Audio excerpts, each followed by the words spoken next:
বিয়ের জন্য মেয়ে দেখতে গেছি, পছন্দ হইছে। পরের দিন শুনি মেয়ে বয়ফ্রেন্ডের সাথে পালাইছে। দ্বিতীয় মেয়ে দেখতে গেছি, গ্রামে ঢুকতে পারি নাই। মেয়ের বয়ফ্রেন্ড দল বল নিয়া কইল গাড়ি ঘুরাবি নাকি বাংমু। তৃতীয় মেয়ে দেখলাম, বিয়ে প্রায় কনফার্ম, কেনাকাটাও শেষ।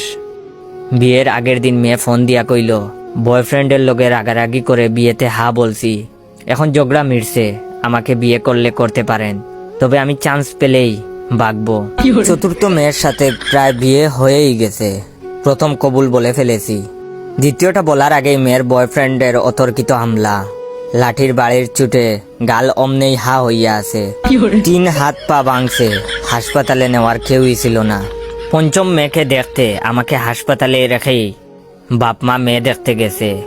মেয়ের বয়ফ্রেন্ড হাসপাতালে আইসা আমার বাকি পাটাও ভাঙছে। আপনারা আরো অ্যারেঞ্জ ম্যারেজের আশায় বইসা থাকেন, প্রেম কইরেন না। তবে আমি মনে মনে সিদ্ধান্ত নিয়ে ফেলেছি, এই জীবনে আমি আর বিয়ে করব না। তবে আপনারা কমেন্ট করে বলবেন, আমি কি ষষ্ঠ মেয়ে দেখতে যাব নাকি এভাবে সিঙ্গেল থাইকা মরবো।